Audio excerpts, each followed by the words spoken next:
Every year, it feels like the entire business world just stops, for one thing. Warren Buffett's letter to his shareholders. And it's never just a bunch of numbers, right? It's always this masterclass in business, investing, and honestly, in life. So we've taken the 2024 letter and boiled it down to 5 key lessons. Let's get right into it. And right off the bat, Buffett hits you with this powerful promise. This quote, it just immediately sets him apart from pretty much any other CEO out there. This isn't corporate jargon, and not at all. It's a pledge. He's basically saying, look, I'm going to talk to you, the actual owners of this company, with the exact same honesty I'd expect from you if our positions were swapped and my family's entire future was on the line. So this leads us straight into our first big idea, what we're going to call the Berkshire Creed. And it's really, really simple. It's a philosophy built on what you might call radical candor. We're talking about a level of honesty that you just don't see anymore in the corporate world. It's almost a lost art.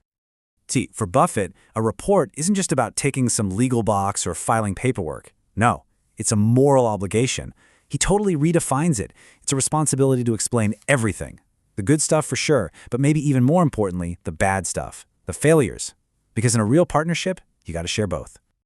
And this culture of being brutally honest, well, it leads directly to one of the most powerful themes in this year's letter, the wisdom of making mistakes. I mean, think about it. In a world that is completely obsessed with projecting perfection, Buffett comes right out and shows you that owning your errors, that's a genuine superpower. So, take a look at this number, 16. What do you think that is? Well, that's how many times Warren Buffett has used the words mistake or error in his annual letters in just the last 5 years. Think about that. That single number tells you almost everything you need to know about the culture over there. And listen, he's not talking about little slip-ups, okay? He's openly talking about massive errors, things like buying the wrong business entirely, or completely misjudging where an industry was headed, or even hiring the wrong person for a huge job. This level of self-criticism from a CEO, it's practically unheard of. His late partner, the legendary Charlie Munger, he just captured this idea perfectly. For him, the real sin, it wasn't making the mistake in the first place. Nope. It was what he called thumb-sucking. Just sitting there, procrastinating, and not doing anything about it. As this quote shows, you can't wish problems away. You have to take action, even when it's really, really uncomfortable. So what you end up with is this huge cultural divide. It's like a tale of two different worlds. On one side, you've got the Berkshire way, praised by name, criticized by category.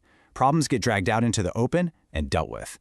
But then you have the standard corporate playbook where words like mistake or wrong are basically forbidden.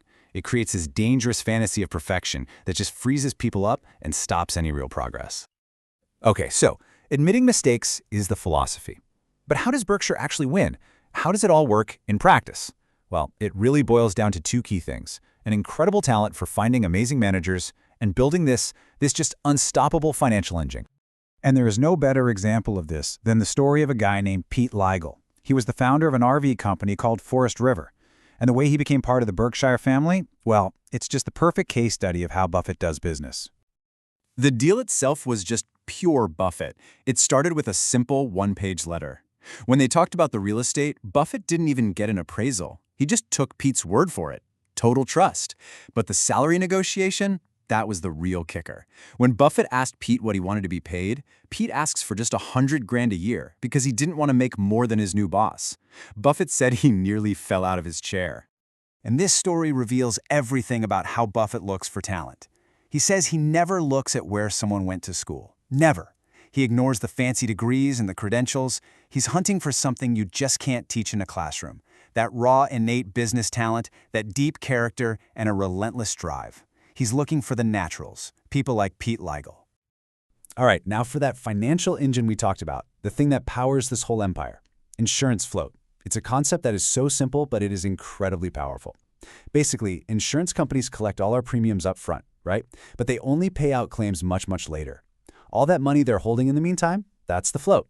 It creates this massive, massive pool of cash that Berkshire gets to invest for its own profit, often at no cost at all. And the sheer scale of this thing is just mind-blowing. Let's put it in perspective. About 20 years ago, the float was around $46 billion. Pretty big, right? Well, today, it's over $171 billion. That's not just money.